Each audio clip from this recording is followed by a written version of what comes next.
નમસ્કાર વિદ્યાર્થી મિત્રો, સક્સેસ એજ્યુકેશન એકેડેમીની અંદર હું ભગીરથ કાચરિયા આપ સૌનું હાર્દિક સ્વાગત કરું છું.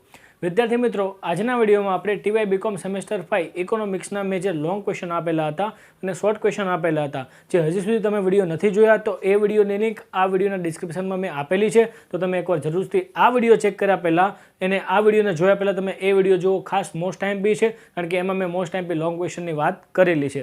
વિદ્યાર્થી મિત્રો, ખાસ આજના વિડીયોમાં આપણે શું કરવાનું છે એની વિશે થોડીક ચર્ચા કરી લઈએ. પહેલાં કે જે જૂના વિડીયોમાં મેં મોસ્ટ ટાઈમ બી ક્વેશ્ચન આપેલા છે એનું શોર્ટ ટાઈમ રિવિઝન એટલે કે quick revision, fast last moment પર રિવિઝન કરવાનું છે.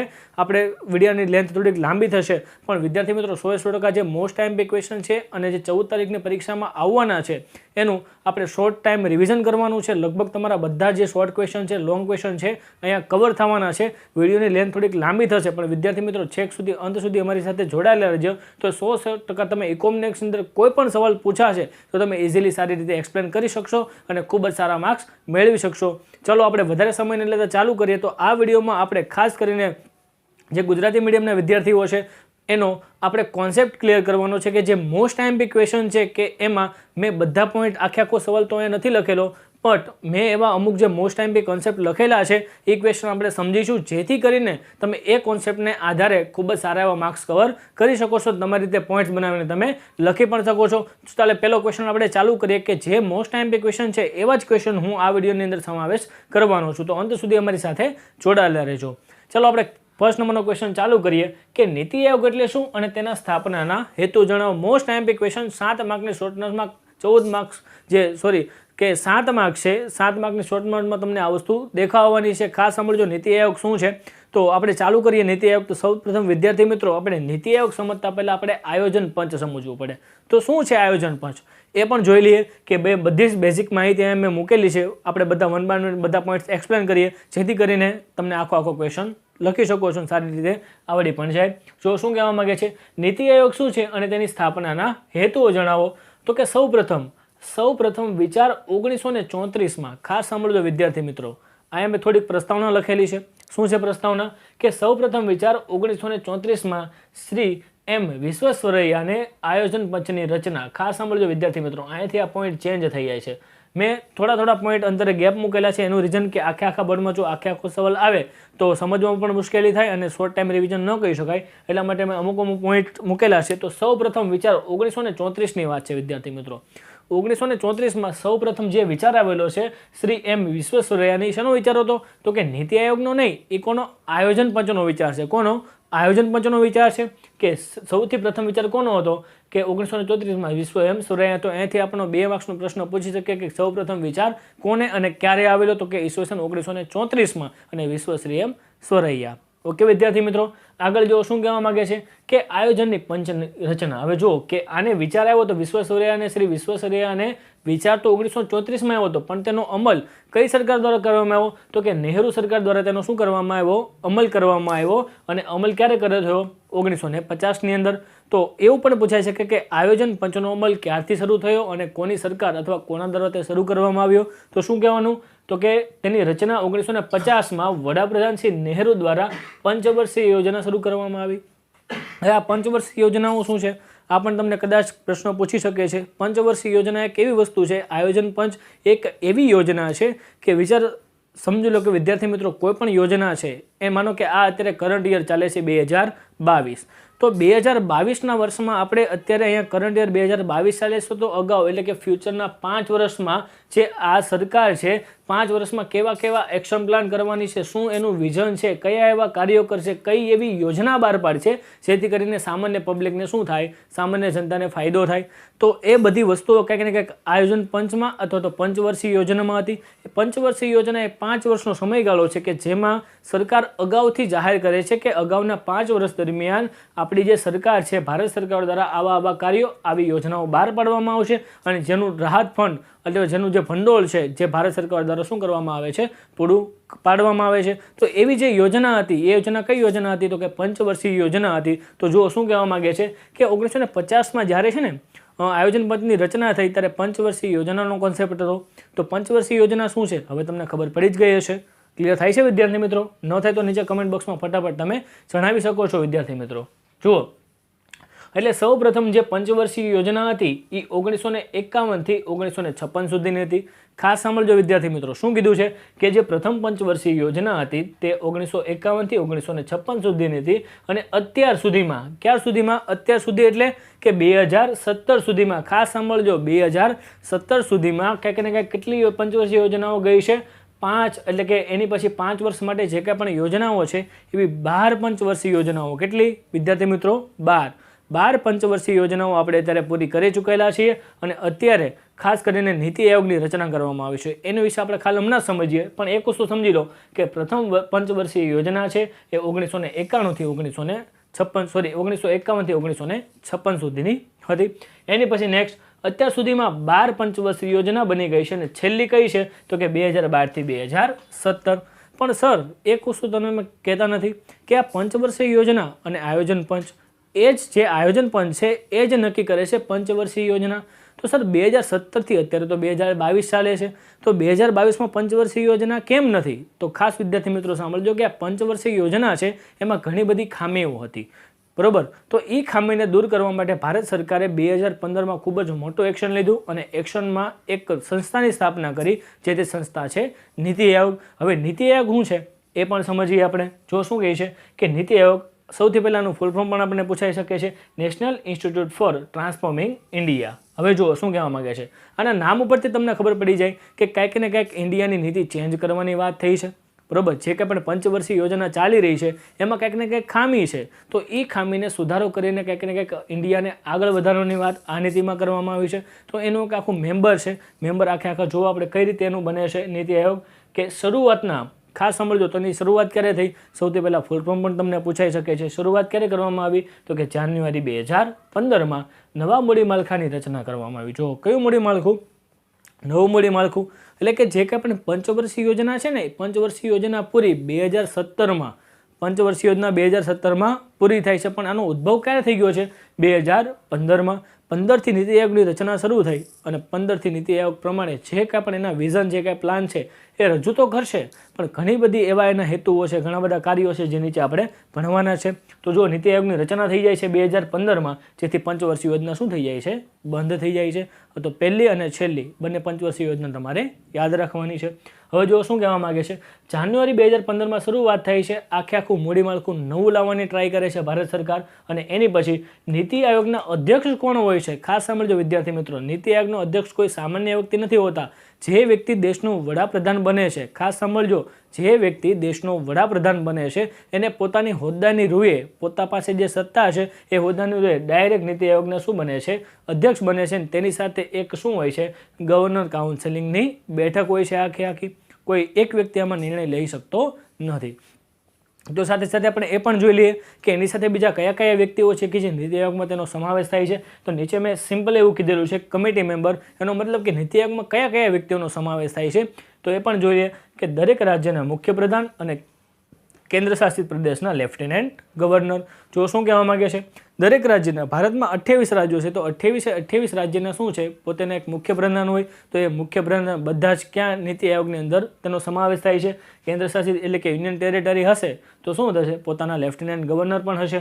એક નાયબ અધ્યક્ષ. કયા અધ્યક્ષ? એક નાયબ અધ્યક્ષ. જ્યારે અધ્યક્ષની ગેરહાજરી હોય છે ત્યારે કાર્યપદ કોણ સંભાળે છે? નાયબ અધ્યક્ષ સંભાળે છે. એક મુખ્ય અધિકારી કે જેમની નિમણૂક કોણ દ્વારા કરવામાં આવે? વડાપ્રધાન દ્વારા કરવામાં આવે. ખાસ સાંભળજો, આમની નિમણૂક કોણ કરે છે? તો કે વડાપ્રધાન કરે છે. પાંચ જે છે, 5 વ્યક્તિઓ પૂર્ણ સમયના સભ્યો અને 2 ખંડ સમયના સભ્યો, એટલે 5 જે ફૂલ ટાઈમ અને 2 છે વ્યક્તિ હાફ ટાઈમ, એટલે કે કુલ 7 સભ્યોએ 4 કેન્દ્રીય પ્રધાનો અને વિવિધ ક્ષેત્રના નિષ્ણાંતોને તેમાં નીતિ આયોગમાં શું આપવામાં આવે છે? સ્થાન આપવામાં આવે છે. તમે જુઓ વિદ્યાર્થી મિત્રો, કોઈ પણ નીતિ આયોગની તમે રચના કરો એટલે લગભગ બધા કેબિનેટ મંત્રીઓને નીતિ આયોગને સ્થાન આપવામાં આવે છે, જેથી કરીને એક ન્યૂ ઇન્ડિયા વિઝન તરફ સારું એવું વિચારી શકાય. તો એક એવો જ કોન્સેપ્ટ છે નીતિ આયોગને, જેથી કરીને અગાઉના ભવિષ્યમાં ઇન્ડિયા માટે શું સારું કરી શકે, કઈ નીતિ એવી બહાર પાડવાથી, કઈ એવી યોજના બહાર પાડવાથી જનરલ પબ્લિકને શું થાય? ફાયદો થાય. તો આ બધી વાત કોના દ્વારા કરવામાં આવી? નીતિ આયોગ દ્વારા કરવામાં આવે છે. હવે એ તો ખબર પડી ગઈ કે નીતિ આયોગ છે શું, તો એનું કાર્ય શું છે એ જુઓ. માત્ર સલાહકારી સંસ્થા છે. કઈ સંસ્થા છે? માત્ર સલાહકારી સંસ્થા છે. એને કોઈ નાણાંની ફાળવણી કરવાની સત્તા આપવામાં નથી આવી. કઈ સંસ્થા છે? સલાહકારી સંસ્થા. તેના સૂચનો કેન્દ્ર સરકાર માટે બંધન કરતા નથી. હવે જો શું કહેવા માંગે છે, નીતિ આયોગ એક વસ્તુ ખરી કે આપણને સલાહ સૂચન આપી શકે છે, પણ તેના નિર્ણયો કેન્દ્ર સરકારને માન્ય રાખવા કે નહીં એ નિર્ણય કોણ કરશે? જે તે કેન્દ્ર સરકાર કરશે. એટલે કેન્દ્ર સરકાર એની માટે બંધાયેલી નથી. તો એના મુખ્ય કાર્યો શું હોઈ શકે એ પણ સાથે સાથે જોઈ લઈએ કે નીતિ આયોગ છે એની સ્થાપના શા માટે કરવામાં આવી, તેના મુખ્ય કાર્યો આ પણ પૂછી શકે છે તમને. તો કે 3 વર્ષનો એક્શન પ્લાન. હમણાં જ મેં આયોજનમાં પંચમાં તમને કીધું હતું કે જો 2022માં હોય કરંટ યર, તો 2027 સુધીમાં જે કંઈ પણ કાર્યો કરવાના છે તો એ કાર્યનો એક્શન પ્લાન અગાઉથી 5 વર્ષ માટે કરવામાં આવતો, પણ નીતિ આયોગ ફક્ત ને ફક્ત 3 વર્ષનો એક્શન પ્લાન કરે છે અને 7 વર્ષની વ્યૂહરચના બનાવે છે કે ભવિષ્યમાં જે 7 વર્ષની જે કાંઈ વ્યૂહરચના છે એની પણ એક રચના કરે છે અને આવનારા 15 વર્ષનું વિઝન ડોક્યુમેન્ટ રેડી કરે છે કે આવનારા 15 વર્ષમાં આપણું ઇન્ડિયા ક્યાં હશે એનું એક વિઝન ડોક્યુમેન્ટ રેડી થાય છે. એ કોનું કાર્ય છે? તો કે નીતિ આયોગનું કાર્ય છે. એની પછી આપણે જોઈએ કે તેના હેતુઓ શું છે, કે શા માટે તેની સ્થાપના કરવામાં આવી છે, તેના મુખ્ય હેતુઓ કયા કયા છે. 2 માર્ક્સની અંદર તમને પૂછી શકે છે કે રાષ્ટ્રીય સંપત્તિ અને તેની વ્યૂહરચના સાથે લાંબા ગાળાના રાષ્ટ્રીય દ્રષ્ટિબિંદુથી શું કરવું? કાર્ય કરવું. એનો સીધો મતલબ શું થાય કે રાષ્ટ્રના હિત માટે આપણે લાંબા ગાળાના વિચારોથી શું કરવાનું છે? કાર્ય કરવાનું છે. લાંબા ગાળાના વિચારો અત્યારથી છેક શું થાય? રાષ્ટ્રને લાંબા ગાળે શું થાય? ફાયદો થાય એવા નિર્ણયો ક્યાં કરવાના છે? તો કે નીતિ આયોગની અંદર કરવાના છે. એની પછી ગ્રામ્ય કક્ષાએ વિશ્વસનીય યોજનાઓનો કાર્યક્રમોનો વિકાસ કરવો. જે સમાજનો વર્ગ આર્થિક વિકાસના લાભ મેળવવા માટે અશક્ત હોય તેના પર શું કરવું? વિશેષ કેન્દ્રિત ધ્યાન કરવું. ખાસ સાંભળજો, શું કહેવા માંગે છે કે જે વર્ગ સમાજમાં નબળો છે અથવા નીચી કક્ષાનો છે એ લોકોને કંઈક ને કંઈક પોતાની કક્ષામાંથી આગળ વધારવા માટે, તેની સમજ શક્તિનું લેવલ વધારવા માટે નીતિ આયોગ શું કરે છે? કંઈક ને કંઈક કાર્ય કરે છે. એની પછીની વાત છે કે જ્ઞાન આધારિત, સંશોધન આધારિત અને રાષ્ટ્રીય સુરક્ષાનું વ્યવસ્થાનું શું કરવું? નિર્માણ કરવું. હવે એક વસ્તુ ખાસ વિદ્યાર્થી મિત્રો સમજી લો, નીતિ આયોગનો કોન્સેપ્ટ શું છે કે એક નીતિ આયોગ પ્રમાણે આઉટ ઓફ જે ઇન્ડિયા છે, ઇન્ડિયાને કંઈક ને કંઈક એક એવા બેઝ પર લઈ જવાનું છે કે જે અત્યારે નથી. બરાબર? જે એક સારા એવા નિર્ણયનું પોઈન્ટ ઓફ વ્યૂનું નિર્માણ કરવાનું, જેથી કરીને આ બધા જ સભ્યો ઇન્ડિયાના સારા માટે, ફોર એક્ઝામ્પલ હમણાં જ આમાં જોઈએ કે વિવિધ ક્ષેત્રના નિષ્ણાંતોનો નીતિ આયોગમાં સમાવેશ કરવામાં આવે તો એ પોતાના ક્ષેત્રોમાં નિષ્ણાંતો છે, તજજ્ઞો છે, જેથી કરીને એ કંઈક નવો વિચાર ઇન્ડિયા માટે લાવી શકે છે. બરાબર? તો એ બધી વસ્તુઓ છે. જ્ઞાન આધારિત, સંશોધન આધારિત, રાષ્ટ્રીય સુરક્ષાની વ્યવસ્થાનું શું કરવું? પગલું ભરવું, એટલે કે નિર્માણ કરવું અને વિવિધ કાર્યક્રમો, યોજનાઓના અમલ માટે એક સક્રિય તંત્ર ઊભું કરવું કે જેની પર પૂરતી દેખરેખ રાખી શકે. એક સક્રિય તંત્ર ઊભું કરવાનું છે જેથી કરીને ઇન્ડિયા નેક્સ્ટ વિઝન પર પહોંચી શકે છે. આવનારા 15 વર્ષોમાં ઇન્ડિયાની કમાન બદલાઈ શકે છે. તો આ આખો કોન્સેપ્ટ કોનો છે? તો કે નીતિ આયોગનો છે. પછી વિદ્યાર્થી મિત્રો, આયોજન પંચ અને નીતિ આયોગ બંનેનો તફાવત શું છે? બરાબર? બંનેના કાર્ય તો હમણાં સેમ જ હતા કે પહેલામાં પણ પંચવર્ષીય યોજના હતી, આમાં 7 વર્ષનું વિઝન રેડી કરે છે. તો સર આમાં બંનેમાં ડિફરન્સ શું છે? તો જોઈ લઈએ. આયોજન પંચ અને નીતિ આયોગ, તેનો ઉદ્ભવ પ્રણાલિકાગત ભૂમિકાના સંદર્ભમાં થયો ત્યારે સમાજવાદી વિચારસરણીના ખ્યાલને ધ્યાનમાં રાખવામાં આવ્યો હતો. કઈ પ્રણાલિકા? જૂની પ્રણાલિકા એટલે કે રૂઢિગત પ્રણાલિકાના આધારે કોનો ખ્યાલ હતો? આયોજન પંચનો. જ્યારે નીતિ આયોગનો પંચ શું છે કે તેનો ઉદ્ભવ પ્રગતિશીલ અર્થતંત્રને વધારેમાં વધારે શું કરવાનું છે? વિકસાવવાનું છે. તે સંદર્ભમાં થયો જેમાં ગરીબી, બેકારી, અસમાનતાને ધ્યાનમાં રાખવામાં આવી હતી. આમાં ફક્ત ને ફક્ત સમાજવાદી વિચારસરણી હતી. આમાં ગરીબી અને બેકારીને શું રાખવામાં આવી છે? ધ્યાનમાં રાખવામાં આવી છે. આ મેઇન કોન્સેપ્ટ છે નીતિ આયોગનો. એની પછી તેના સભ્યોની વાત આપણે અહીંયા થઈ ગઈ છે કે તેમાં એક ડેપ્યુટી ચેરમેન, એક મેમ્બર ઓફ સેક્રેટરી અને પૂર્ણ સમયના 4 સભ્યો હતા. તેથી અમલદાર શ્રેણીનો ખ્યાલ કેવો હતો? વધુ હતો.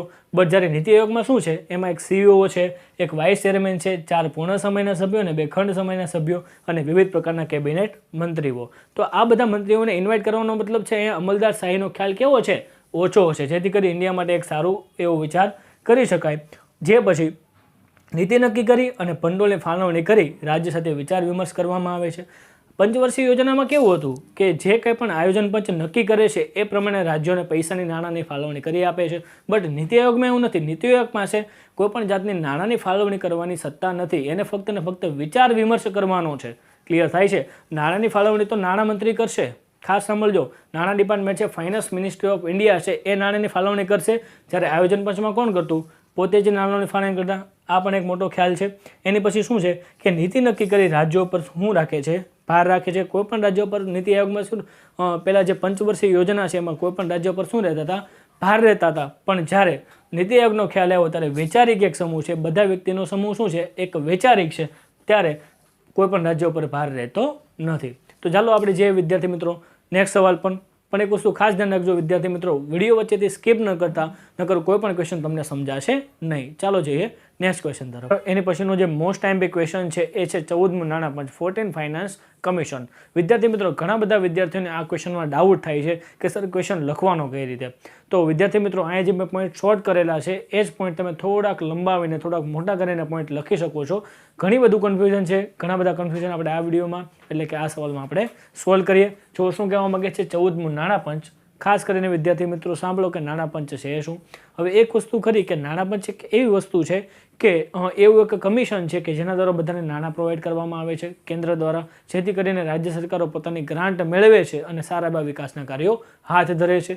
તો એવું કમિશન છે, એવું એક પંચ છે જે પંચ દ્વારા અમુક ચોક્કસ ગ્રાન્ટની રકમ નક્કી થાય છે કેન્દ્ર સરકાર દ્વારા, અને એ રકમ કોને ચૂકવવામાં આવે છે? રાજ્ય સરકારને ચૂકવવામાં આવે છે, જેથી કરીને રાજ્ય સરકાર વિકાસના પગલાઓ સારી રીતે કામ કરી શકે છે. તો 14મા નાણાં પંચમાં એવી કઈ કઈ ભલામણો થઈ હતી? વિદ્યાર્થી મિત્રો ક્વેશ્ચન પૂછાઈ ગયેલો છે, ખાસ સાંભળજો. 14મા નાણાં પંચમાં એવી કઈ કઈ ભલામણો થઈ ચૂકેલી છે, તો એ ભલામણોને આપણે બધી વન બાય વન જોવાના છે. તો જો શું કહેવા માંગે છે 14મું નાણાં પંચ, સૌથી પહેલાં તમારો અહીંયા શોર્ટ ક્વેશ્ચન અને લોંગ ક્વેશ્ચન બંને ક્લિયર થઈ જશે. જુઓ કે શરૂઆત જાન્યુઆરી 2013ના રોજ. ખાસ સાંભળજો કે નાણાં પંચની શરૂઆત ક્યારે થઈ, પણ કયું નાણાં પંચ? 14મું નાણાં પંચ. 14મું નાણાં પંચની વાત કરીએ ત્યારે શરૂઆત જાન્યુઆરી 2013ના રોજ ભૂતપૂર્વ ગવર્નર YV રેડ્ડી દ્વારા. ખાસ સાંભળજો તો કે જાન્યુઆરી 2013માં અને ફક્ત ખાલી ભલામણ કરી હતી. જાન્યુઆરી 2013માં ફક્ત ખાલી ભલામણ કરી હતી. એ ભલામણ શેના દ્વારા? તમે જુઓ કે જાન્યુઆરી 2013માં ભૂતપૂર્વ ગવર્નર YV રેડ્ડીમાં 14મા નાણાં પંચની રચના કરી છે. રચના કરીને ફક્ત શું કરી? ભલામણ કરી. બટ એનો સ્વીકાર ક્યારે કરવામાં આવ્યો એ વસ્તુ ખાસ છે. જુઓ 14મા નાણાં પંચની રચના તો થઈ ગઈ, પણ આ ભલામણોનો સ્વીકાર ફેબ્રુઆરી 15માં થયો. ક્યારે થયો? ફેબ્રુઆરી 15માં. એટલે વિદ્યાર્થી મિત્રો એપ્રોક્સિમેટલી 2 વર્ષ પછી તેનો શું થાય છે? સ્વીકાર થાય છે. ફેબ્રુઆરી 15થી જોવા જઈએ તો જાન્યુઆરી 2013થી ફેબ્રુઆરી 2015 એટલે કે એપ્રોક્સિમેટલી 2 વર્ષના સમયગાળા ત્યારબાદ એનું શું થાય છે? એક્સેપ્ટન્સ થાય છે. જો આગળ નેક્સ્ટ શું કહેવા માંગે છે 2015થી માર્ચ 2020 સુધીનો રહેશે. ફેબ્રુઆરી 15માં એક્સેપ્ટ થઈ ગયો એટલે માર્ચ 2015થી ચાલુ થાય અને માર્ચ 2020 સુધી એટલે કે કુલ 5 વર્ષના સમયગાળા દરમિયાન આ નાણાં પંચ રહેવાનું છે. એ નાણાં પંચમાં કેવી કેવી ભલામણો છે એ પણ જોઈએ, ત્યારબાદ એનું મૂલ્યાંકન પણ જોવાનું છે. જો શું કહે છે કે મુખ્ય ભલામણો કઈ હતી કે કેન્દ્રીય કરવેરા. કયા કરવેરા? કેન્દ્રીય. ભારત સરકારમાં 2 ગવર્મેન્ટ જોવા જઈએ તો આપણે ભારતમાં કેટલી ગવર્મેન્ટ? 2. એક તો સ્ટેટ ગવર્મેન્ટ હોય, એક સેન્ટ્રલ ગવર્મેન્ટ હોય, અને એક યુનિયન ટેરિટરી પણ હોય. જે યુનિયન ટેરિટરીમાં લાગે છે, કેન્દ્ર શાસિત પ્રદેશમાં લાગે છે, અને યુનિયન ટેરિટરી સરકાર હોય છે. પણ અહીંયા કેવું છે? કેન્દ્રીય કરવેરાની ચોખ્ખી આવકમાંથી રાજ્યને આપવામાં આવતો હિસ્સો 32%માંથી કેટલા ટકા કરવાનો? 42% કરવાનો છે. ખાસ સાંભળજો શું કહેવા માંગે છે. સૌથી પહેલાં રાજ્યને કેન્દ્ર સરકાર દ્વારા જે ગ્રાન્ટ આપવામાં આવતી હતી, જે વેરાની ગ્રાન્ટ હતી, એ ગ્રાન્ટ 13મા નાણાં પંચ 12મા નાણાં પંચમાં કઈ હતી? તો એ બધી વસ્તુની ચર્ચા આપણે ક્લેરિફિકેશન કરીએ હમણાં. જો શું કહે છે કે રાજ્યને જે હિસ્સો આપવામાં આવતો એ 32%માંથી કેટલો ટકા કરવામાં આવ્યો? 42%. એટલે ડાયરેક્ટ એપ્રોક્સિમેટલી 10%નો વધારો કરવામાં આવ્યો છે. કેટલા? 10%. 13મા નાણાં પંચથી 14મા નાણાં પંચમાં 10%નો વધારો કરવામાં આવ્યો. ત્યારબાદ અત્યાર સુધીમાં સૌથી તે વધુ છે. ખાસ સાંભળજો, અત્યાર સુધી 10%નો વધારો અત્યાર સુધી થયો નથી. અત્યાર સુધીના નાણાં પંચમાં 10%નો વધારો થયો નથી. આ પહેલું એવું નાણાં પંચ છે કે જેમાં ડાયરેક્ટ 10%નો શું કરવામાં આવ્યો? વધારો કરવામાં આવ્યો છે. જો શું કહેવા માંગે છે 11મા નાણાં પંચમાં તેનું પ્રમાણ કેટલું હતું? 29.5%. કેટલું છે વિદ્યાર્થી મિત્રો? 29.5%. ત્યારબાદ 12મા નાણાં પંચમાં 30.5%. જો શું કહે છે 12માં 30 એટલે 1% વધાર્યો છે.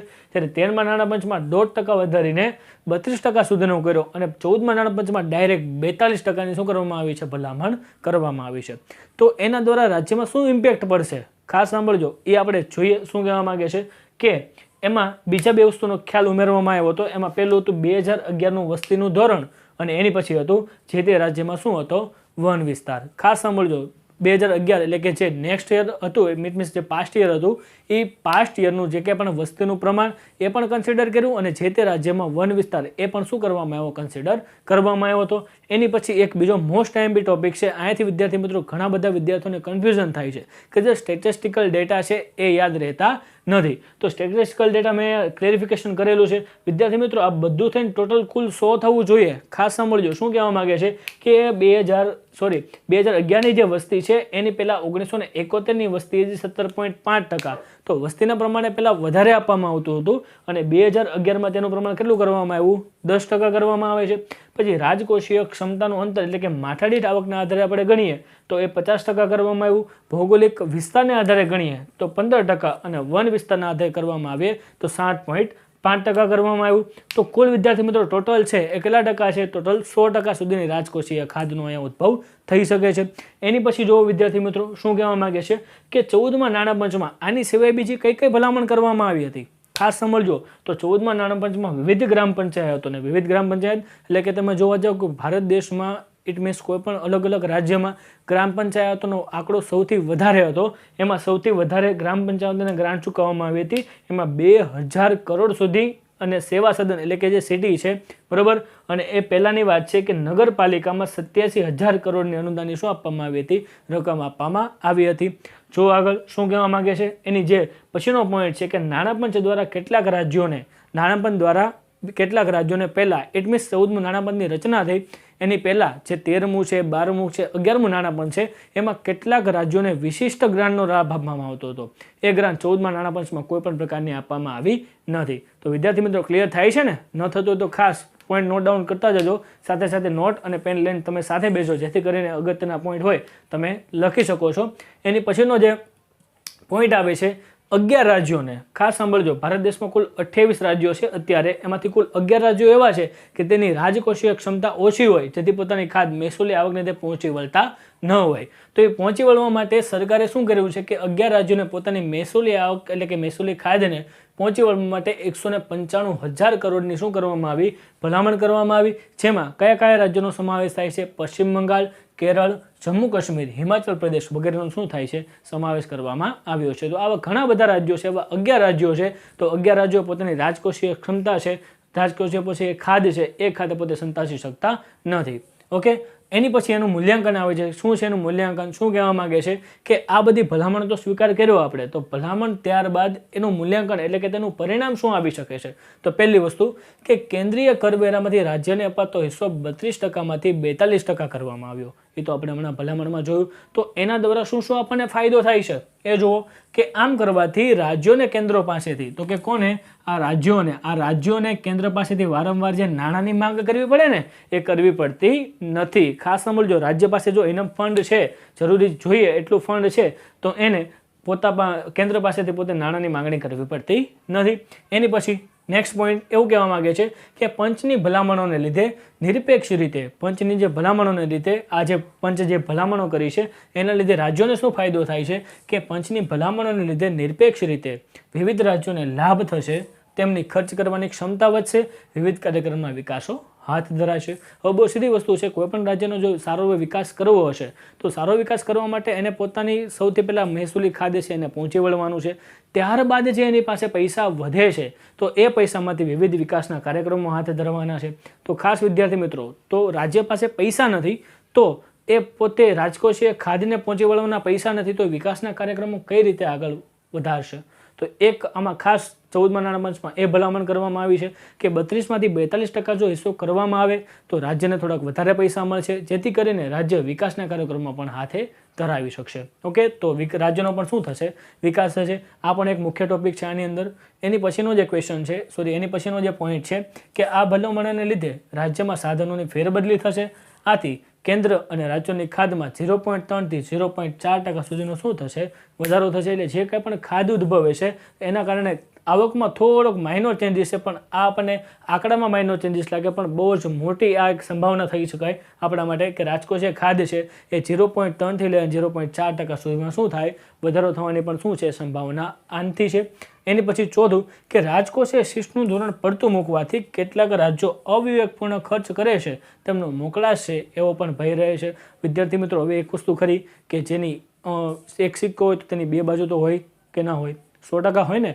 તો જેટલા ફાયદા છે એટલે એનો એક ગેરફાયદો પણ છે. જો કોઈ પણ રાજ્યને એની જરૂરિયાત કરતાં વધારે ફંડ આપી દેવામાં આવે તો એ બેફામપણે ઉપયોગ કરે છે અને ન ખર્ચ કરવાની જગ્યાએ ખર્ચો કરે છે જેથી કરીને જે ઇનફ નાણાં છે એ પૈસા વેડફાય છે. બરોબર, અને એમનો મોકળાશ મળે તો શું છે? વધારે હોય છે. અને એની પછીનો જે લાસ્ટ પોઈન્ટ છે એ પોઈન્ટ એવું કહેવા માગે છે કે આ ભલામણોનો સ્વીકાર કરીને કેન્દ્ર સરકારી અને સ્પર્ધાત્મક સમવાય તંત્રની દિશામાં એક મહત્વપૂર્ણ શું ભરાશે? પગલું ભરાશે, જેથી કરીને આ એક પગલું એ રીતે ભરાય કે જેથી પોતાનો દેશ છે એક સારો વિકાસ અને રાજ્યને સાથે લઈને બધાનો શું થાય, વિકાસ થાય. તો વિદ્યાર્થી મિત્રો, આ એક મોસ્ટ ટાઈમ ક્વેશ્ચન હતો કે જે 14મું નાણાપંચ છે. આની જગ્યાએ કદાચ તમારે આની સાથે સાથે આના જ બે ઉપરથી 15મું નાણાપંચ પણ તમારે કરીને જવાનું છે. બેમાંથી કોઈ પણ એક, કાં તો 14મું નાણાપંચ કાં તો 15મું નાણાપંચ, બેમાંથી કોઈ 100% તમારા પેપરમાં કાલે તમને દેખાશે. એટલે વિદ્યાર્થી મિત્રો, આ સવાલ પણ એક મોસ્ટ ટાઈમ ક્વેશ્ચન હતો. ચલો વધારે સમય ન લેતા આપણે જઈએ નેક્સ્ટ ક્વેશ્ચન ઉપર. તો શું કહેવા માંગે છે question number 3, most time question આ પણ બની રહી વિદ્યાર્થી મિત્રો કે શોર્ટ નોટ જે ક્વેશ્ચન છે એમાં મોસ્ટ ટાઈમ આ સવાલ પણ એક 7 માર્ક્સની અંદર પૂછાઈ શકે છે આપણને. અને જે ચોથો ક્વેશ્ચન છે મેં આની અંદર જ લઈ લીધેલો છે. ખાસ વિદ્યાર્થી મિત્રો, આ ક્વેશ્ચન પણ તમારે છોડવાનો નથી. એની પછીનો જે ક્વેશ્ચન છે કે ભારતમાં કૃષિ આધારિત ઉદ્યોગોનું મહત્વ અને તેની સમસ્યાઓ જણાવો. બહુ સીધી વસ્તુ છે વિદ્યાર્થી મિત્રો. ખાસ એક વસ્તુ સમજજો કે ભારતનો જે મોટાભાગનો વસ્તીનો વિસ્તાર છે એ આજની તારીખે એક પ્રાથમિક ક્ષેત્ર સાથે વધારે જોડાયેલો છે. 100માંથી 60% ઉપરના જે લોકો છે એ કૃષિ ક્ષેત્ર સાથે ડાયરેક્ટ સંકળાયેલા છે. તો વિદ્યાર્થી મિત્રો, 60% લોકો ખેતી સાથે સંકળાયેલા હોય તો ખેતીના આર્થિક વિકાસનો ફાળો સીધી વાત છે કે વધારે જોવાનો છે. તો આર્થિક વિકાસમાં ફાળો ઓછો આવે છે. ખાસ સાંભળજો વિદ્યાર્થી મિત્રો, હોય છે વધારે પણ દેખાડે છે ઓછો. એનો મતલબ કે એનું કંઈક ને કંઈક એવું કારણ છે કે એ કારણની ચર્ચા આપણે આ સવાલની અંદર કરવાની છે કે શા માટે ઓછો આવે છે, એની સમસ્યા શું છે. તો ચાલુ કરીએ આપણે. શું કહેવા માંગે છે આન્સર નંબર 3. સૌથી પહેલાં આપણે તેનું મહત્વ જોઈએ. કદાચ વિદ્યાર્થી મિત્રો મહત્વ પૂછાય કે ફાયદા પૂછાય કે લાભ પૂછાય, ત્રણ વસ્તુ છો સેમ જ છે. એની પછીનો જો શું કહેવા માંગે છે કે ઉદ્યોગોનું મહત્વ અને તેની સમસ્યાઓ. કન્ફેડરેશન ઓફ ઇન્ડિયન ઇન્ડસ્ટ્રી એટલે કે CI અને મેસ્કેની ઓફ એગ્રો ઇન્ડસ્ટ્રીની વિકાસની તકો. ખાસ સાંભળજો શું કહેવા માંગે છે. આ બે એવી ઇન્સ્ટિટ્યૂટ છે, એ ઇન્સ્ટિટ્યૂટ દ્વારા કૃષિના પગલે યોગ્ય શું લેવામાં આવે છે, ચોક્કસ પગલાં લેવામાં આવે છે. કૃષિ આધારિત નિર્ણયો લે છે આ બંને સંસ્થા અને ખૂબ જ સારું એવું પ્રદાન આ બંને સંસ્થાનું ભૂતકાળમાં રહેલું છે. જુઓ શું કહેવા માંગે છે કે તેણે એક અહેવાલ આપેલો છે. અહેવાલનું વર્ષ છે 1997. તો એ અહેવાલ શું કહેવા માંગે છે જોઈએ કે એમાં શું હતું કે એગ્રો ઇન્ડસ્ટ્રીની કેટલીક વિકાસની તકો હતી કે ભવિષ્યમાં ભારતની અંદર એ એગ્રો બિઝનેસ છે. અત્યારે તમે જુઓ કે એગ્રો કલ્ચર બિઝનેસ છે ખૂબ જ ફાસ્ટ ગતિ કરી રહ્યો છે અત્યારે, બરોબર. તો એની ભવિષ્યમાં કેવી ડિમાન્ડ રહેવા છે, ભવિષ્યની અંદર એની કેવી ડિમાન્ડ છે, એનાથી કેટલો આપણે ઓછામાં ઓછો આર્થિક વિકાસમાં તેનો વધારેમાં વધારે ફાળો આપી શકીએ છીએ, એવી વિકાસની તકો છે. અને એની પછી વિદ્યાર્થી મિત્રો આપણને કીધું કે વિકાસના દેશોમાં કુલ ઉત્પાદનના મૂલ્યમાં આ ઉદ્યોગોનો 7.6% અને કુલ GDPમાં 30થી 40% હિસ્સો ધરાવે છે. આ સેન્ટેન્સ પણ સમજવા જેવું છે વિદ્યાર્થી મિત્રો. તમે હમણાં જ મેં કીધું કે 100માંથી જો 60% લોકો ખેતી ક્ષેત્ર સાથે સંકળાયેલા હોય તો આ ક્ષેત્રનો હિસ્સો ઓલવેઝ વધવો જોઈએ. શું કામ?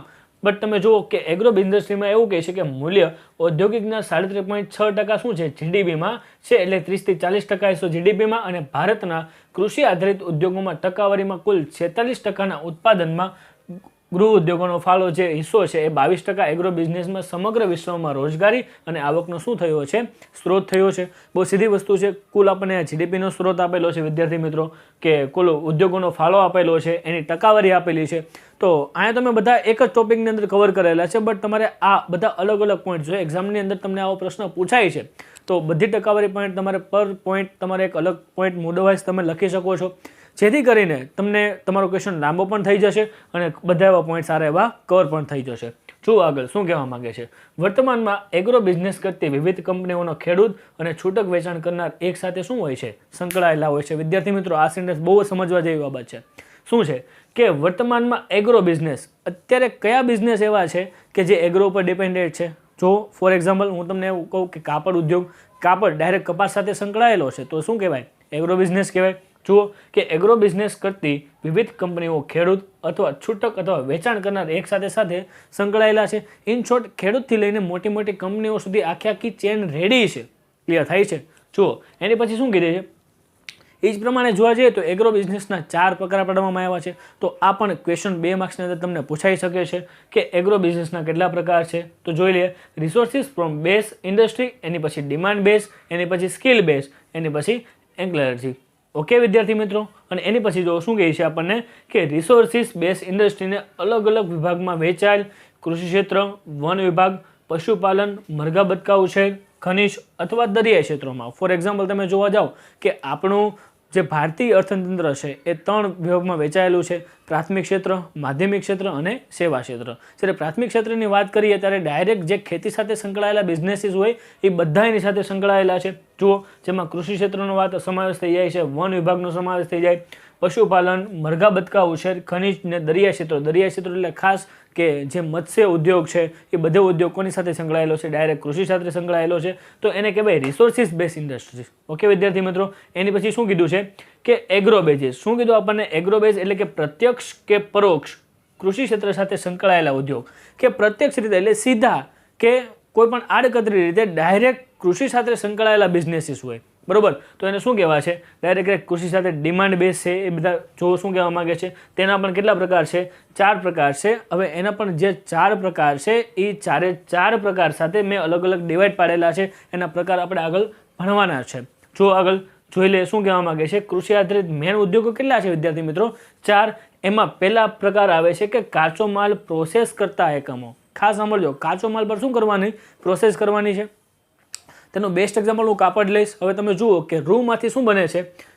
કપાસમાંથી રૂ બને છે, રૂમાંથી શું બને છે? કાપડ બને છે. એટલે કોઈ એવો ઉદ્યોગ છે કે ખેતીમાંથી આપણને ડાયરેક્ટ આપણને જે કાંઈ પણ રિસોર્સિસ છે એમાંથી મળે છે. તમે જુઓ કે પહેલાં તો કપાસમાંથી આપણે રૂ અલગ કાઢીએ છીએ અને એની પછી ક્યાંક ને ક્યાંક પ્રોસેસ કરીને દોરામાંથી શું બનાવે છે? કાપડ બનાવે છે. એટલે એનો સીધો મતલબ થાય કાચો માલ પર પ્રોસેસ કરતા એકમો, જેમાં ઘણા બધા એક્ઝામ્પલ અહીંયા પણ છે. કાચો માલ પર પ્રોસેસ કરે, નવી વસ્તુનું ઉત્પાદન કરે. દાખલા તરીકે રાઈસ મિલો છે, દાળની મિલો છે. તો આ બધા એક્ઝામ્પલ એમાં સેટ કરી શકીએ છીએ. એની પછી આપણને શું કીધું છે કે કૃષિ પેદાશોને પ્રોસેસ કરી તૈયાર ઉત્પાદન વસ્તુનું ઉત્પાદન કરતા. શું કહેવા માંગે છે કે કૃષિ પર પ્રોસેસ કરી તૈયાર વસ્તુનું ઉત્પાદન કરતા કેટલા કયા એકમો છે? તો એ પણ જોઈ લઈએ. કૃષિ ક્ષેત્રના કાચા માલ દ્વારા તૈયાર થતા વસ્તુનું ઉત્પાદન. શું કહેવા માંગે છે કે ડાયરેક્ટ કૃષિ ક્ષેત્રમાં કાચા માલ દ્વારા કયો એવું ક્ષેત્ર છે કે કૃષિ ક્ષેત્રમાં કાચો માલ શું થાય છે? રેડી થાય છે. જો શું કહેવા માંગે છે તો કે બેકરી, કાપડ, સુગરની મિલો. તો જેમ કે જોવા જઈએ તો શેરડી જે ઉદ્યોગ છે ડાયરેક્ટ ખાંડ સાથે સંકળાયેલો છે. સુગરની મિલો છે એની આજુબાજુમાં જો શેરડીના ખેતરો હોય તો એ ડાયરેક્ટ સીધી વસ્તુ છે કે તેની સાથે શું છે? જોડાયેલા કે સંકળાયેલા બિઝનેસ કહી શકાય. હવે એની પછીનો જે જો પોઈન્ટ છે કે કૃષિ ક્ષેત્ર જરૂરી સેવા પૂરી પાડતા, કે કૃષિ ક્ષેત્રમાં લગભગ કોઈ એવો બિઝનેસ નહીં હોય કે જે જરૂરી સેવા પૂરી પાડતો ન હોય. ઓકે, તો આ પણ એક કન્ફ્યુઝન પોઈન્ટ અહીંયાથી દૂર થાય છે આપણો, કે કૃષિ ક્ષેત્ર ઉપયોગી સાધનોની મરામત કરતા સર્વિસ સ્ટેશનો, વર્કશોપ વગેરે. આ પણ 2 માર્ક્સની અંદર આવા પ્રકાર પણ પૂછી શકે છે. તો આ બધા પોઈન્ટ નાના નાના છે એ કવર કરવાનું ભૂલતા નહીં. એની પછી જે ખાસ સાંભળજો વિદ્યાર્થી મિત્રો, એનો ચોથો પ્રકાર કયો છે કે કૃષિ ક્ષેત્રે જરૂરી સાધનો પૂરા પાડતા ઉદ્યોગ. જો શું કહેવા માંગે છે કે જે કાંઈ પણ સાધનો પૂરા પાડે છે એમાં ખાસ શું કહેવા માંગે છે? કૃષિ ક્ષેત્રે ઉપયોગી જરૂરી સાધનો પૂરા પાડે, દવાઓ, ખાતરો, યંત્રો વગેરે. આમાં ખાસ એક વસ્તુ લખવાની રહી ગઈ છે વિદ્યાર્થી મિત્રો કે ધિરાણ. આ પોઈન્ટ પણ તમે એડ કરી શકો છો. કૃષિ ક્ષેત્ર મહત્વનો ઇમ્પોર્ટન્સ કે આજની તારીખે ખેડૂતો વધારેમાં વધારે દેવાદાર બનતા જાય છે, બરોબર. તો આમાં એક ધિરાણનો પણ આપણે એડ કરી શકીએ છીએ. તો એક્ઝામિનેશનની અંદર તમારે એ ભૂલવાનો નથી. જો એની પછી એનું મહત્વ કીધું વિદ્યાર્થી મિત્રો. આજે મેં એક સ્લાઇડ બનાવેલી છે. આ સ્લાઇડમાં કુલ ટોટલ 3 સવાલ આવી જાય છે. સૌથી પહેલા કયો સવાલ આવે છે? એનું ઇન્ટ્રોડક્શન છે. કૃષિ આધારિત એનું ઉદ્યોગ જે ઇન્ટ્રોડક્શન છે, એની પછી તેનું મહત્વ છે અને એની પછી તેની સમસ્યાઓ છે. ઓકે, તો આ ખાસ કરીને આ બધા સવાલો છે તમારે કરવાના નથી. 7 માર્કમાં અલગ પણ પૂછાઈ શકે અને 14 માર્કમાં એક મોટો ક્વેશ્ચન પણ પૂછાઈ શકે છે. ઓકે, જુઓ નેક્સ્ટ ક્વેશ્ચન છે કે મહત્વ. કૃષિ ક્ષેત્રનું મહત્વ શું છે? તેના ફાયદા શું છે? તેના લાભો શું છે? એ પણ જોઈ લઈએ કે ગ્રામીણ વિસ્તારમાં તે જોવા મળે. ગ્રામીણ અર્થતંત્રના વિકાસમાં શું થાય? મદદરૂપ થાય. તમે જુઓ આજની તારીખે શહેરના લોકો ખેતી કરે છે તો કે નહીં? બિલકુલ નહીં. શહેરમાં ખેતીનું જે પ્રમાણ છે એકદમ નહિવત પ્રમાણ છે. જે શહેરની આજુબાજુનો જે ગામડાનો વિસ્તાર છે એમાં કદાચ તમને મોટાભાગે ખેતી જોવા મળે, પણ વધારે ક્યાં જોવા મળે આપણે? તો કે ગ્રામીણ ક્ષેત્રોમાં. તો ખાસ કરીને ગ્રામીણ ક્ષેત્રોમાં એક રોજગારીનો સ્ત્રોત છે. શું છે? ખેતી છે. તો એ એક વસ્તુ છે. જુઓ કે ગ્રામીણ વિસ્તારોમાં જોવા મળે છે. ગ્રામીણના અર્થતંત્રમાં શું થાય છે? વિકાસમાં મદદરૂપ બને છે. સેકન્ડ, ગ્રામીણ વિસ્તારમાં રોજગારીની તકો પૂરી પાડે છે. હમણાં જ મેં કીધું કે ગામડામાં એટલો બધો વિકાસ થયો નથી, જેના કારણે ઔદ્યોગિક જે કંપનીઓ છે, મોટી મોટી ફેક્ટરીઓ છે, આજ સુધી ત્યાં પહોંચી નથી. એટલે રોજગારી અર્થે લોકોને કૃષિ પર શું આધાર રાખવો પડતો હોય છે. લોકોની આવકમાં વધારાથી આર્થિક સ્થિતિમાં શું થશે? સુધારો થશે. એની પછીનો પોઈન્ટ છે ખેડૂતો જરૂરી પ્રોત્સાહન મળે, દેશમાં કૃષિ વિકાસથી અર્થતંત્રમાં શું થાય? સુધારો થાય. એટલે ખાસ સાંભળો વિદ્યાર્થી મિત્રો, જે વધતી જતી વસ્તી છે, વધતી જતી વસ્તીને માંગને પહોંચી વળવા માટે અત્યારે વધારેમાં વધારે મેક્સિમમ જેટલું ઉત્પાદન થાય એટલું વધારે કરવાની ભારત સરકાર અથવા ભારત સરકાર દ્વારા જે કાંઈ પણ ટેકનોલોજી બહાર પાડવામાં આવે છે ખેડૂતોને પ્રદાન કરવી, જેથી કરીને સરકાર જો લોકોને મદદ કરશે, ખેડૂતોને મદદ કરશે તો વધારે પ્રોડક્શન નીકળશે અને વધતી જતી વસ્તીની માંગ શું થશે, પૂરી થશે. તો આ પણ એક વસ્તુ છે. જો એની પછી શું કહે છે કે ખેડૂતોને જરૂરી પ્રોત્સાહન મળે અને તેના વિકાસથી અર્થતંત્રમાં સુધારો થાય, ગ્રામ્ય વિસ્તારમાં શહેરના વાહન ખર્ચના પ્રમાણમાં ઘટાડોનો શું થાય, ફાયદો થાય અને તૈયાર વસ્તુઓમાં પણ. હવે બહુ સીધી વસ્તુ છે, આ પોઈન્ટ પણ છે. તમે જુઓ જે કાંઈ પણ ફેક્ટરી છે તો ફેક્ટરીમાં કાચો માલ ક્યાંથી આવે છે, તો કે ખેતરોમાંથી આવે છે. તો ખેતરોમાંથી લાવવા માટે જે કાંઈ પણ ટ્રાન્સપોર્ટેશન કોસ્ટ થાય છે એ જો ખેતરો અને એની આજુબાજુમાં જે કાંઈ પણ ફેક્ટરી અથવા તો ઉત્પાદન ઉદ્યોગો ચાલતા હોય તો એ ટ્રાન્સપોર્ટેશનનો કોસ્ટ ઓટોમેટિક ક્યાંક ને ક્યાંક બચી જતો હોય છે. એમાં પણ આપણને શું થાય છે, ફાયદો થાય છે. ગ્રામ્ય વિસ્તારમાંથી શહેરમાં થતા સ્થળાંતરના પ્રમાણમાં ઘટાડો, કૃષિ ક્ષેત્રના પેદાશમાં બગાડમાં ઘટાડો અને ઔદ્યોગિક વિકાસના પ્રાદેશિક અસમાનતામાં શું થાય, ઘટાડો થાય. બહુ સીધી વસ્તુ છે કે લોકો અત્યારે શહેર તરફ સ્થળાંતર શા માટે કરે છે કે લોકોને ગામડામાં પૂરેપૂરું વળતર મળી રહેતું નથી એની રોજગારીનું. તો શા માટે? હવે એક વસ્તુ ખરી કે ગામડામાં ઔદ્યોગિક વિકાસનો એટલો બધો વિકાસ થયો નથી, પણ ખેતી ક્ષેત્રનો 100% વિકાસ છે. તો એમાં પણ લોકો રોજગારી ક્ષેત્રે જોડાઈ શકે છે. જો સરકાર મદદરૂપ થાય તો લોકોને વધારેમાં વધારે રોજગારી મળે, એટલે લોકોનું સ્થળાંતર થતું પણ એક સમયે અટકી શકે છે. જો શું કહેવા માગે છે, પેદાશના બગાડમાં ઘટાડો અને ઔદ્યોગિક વિકાસ પ્રાદેશિકમાં સરળતામાં શું થાય, અસમાનતામાં ઘટાડો થશે. એની પછી શું કીધું છે, ખેડૂત તેની પેદાશના સારા ભાવો મળે અને વેપારી તેના મધ્યસ્થીઓ દ્વારા તેના થતા શોષણના પ્રમાણમાં ઘટાડો થાય. આ પણ એક મોસ્ટ એમ્પી પોઈન્ટ વિદ્યાર્થી મિત્રો બની શકે કે આજની તારીખે ખેડૂતને જેટલા જોઈએ છે એટલા ભાવો મળી રહેતા નથી. એટલે લોકો ખેડૂતોની રોજગારી જે ખેતી કરતા ઘણા બધા ખેડૂતો ઓછા થઈ ગયા છે અથવા તો દેવાદાર બને છે. એનું કારણ તો કે મધ્યસ્થીઓની લાંબી સાંકળ છે. ક્યાં માટે? તમે જુઓ કે શા માટે આજની તારીખે જે ખેડૂત છે, ખેડૂતો એ ભણેલો અથવા તો એજ્યુકેટેડ વર્ગ નથી, એના કારણે એ મધ્યસ્થી અથવા તો વચ્ચે જે દલાલ છે એને કમિશન પેટે અમુક નાણાં આપવા પડે છે, બરોબર. તો એ અમુક કમિશન પેટે નાણાં આપવા પડે છે, એને લીધે ખેડૂતોનો નફો શું થાય છે, ઓછો મળે છે. એટલે ઘણા બધા ખેડૂતો આજની તારીખે ખેતી કરવાનું છોડી રહ્યા છે. એટલે એના માટે ઉત્પાદન કેવું થાય છે, ઓછું થાય છે. અને જો શું કહેવા માગે છે, કદાચ જો મધ્યસ્થીની સાંકળ વચ્ચેથી નીકળી જાય તો ખેડૂતોને પેદાશના શું મળે, સારા એવા ભાવો મળે અને મધ્યસ્થી દ્વારા થતું શોષણ પ્રમાણમાં શું થઈ જશે, ઘટાડો થઈ જશે. અને એગ્રો ઇન્ડસ્ટ્રી દ્વારા શું કહે, વિકેન્દ્રીકરણની પણ ઘણી બધી તકો આપણને જોવા મળે છે. હવે વિદ્યાર્થી મિત્રો આ શું હતું તો કે ફાયદા હતા. ફાયદા તમને પૂછી શકે છે, આ બધા તમે ફાયદા લોંગ કરીને પણ લખી શકો છો. અને એની પછી થોડીક સમસ્યાઓ પણ છે, બરોબર. શું કહેવા માગે છે કે કૃષિ ક્ષેત્ર આજની તારીખે સમસ્યાઓ આપણને ભારત સરકારને અથવા તો ભારતના લોકોને જે ખેડૂત છે તો કે એને કેવી સમસ્યા સામે સામનો કરવો પડી રહ્યો છે. તો આ પણ તમને કદાચ પ્રશ્ન પૂછી શકે છે કે ઉત્પાદકો પાસે માર્ગદર્શનનો અભાવ. ફોર એક્ઝામ્પલ, મેં તમને હમણાં જ કીધું કે આપણો મોટાભાગનો જે ખેડૂતોનો વર્ગ છે એ વધારે ભણેલો નથી, એટલે એની પાસે માહિતીનો અભાવ છે. જે નવી ટેકનોલોજી છે કે નવી સિંચાઈની ટેકનોલોજી ભારતમાં આવી રહી છે, ઘણા બધા જે એવા સાધનો છે, ટેકનોલોજી યંત્રો છે, ટ્રેક્ટર છે, ધિરાણની સુવિધા છે, કિસાન ક્રેડિટ કાર્ડની સુવિધા છે, આ બધી સુવિધાનો ખેડૂતોને ખ્યાલ જ નથી. તો માર્ગદર્શનનો શું થાય, અભાવ થાય છે. જો આગળ શું કહેવા માગે છે, ઉદ્યોગોને શું ઉઠાવવું પડે, જોખમ ઉઠાવવું પડે, પાક અને પાકના માળખામાં સતત શું થતો રહે, ફેરફાર થતો રહે છે. તો આ બધી વસ્તુઓ કાંઈક ને કાંઈક બની શકે છે એક સમસ્યા રૂપે.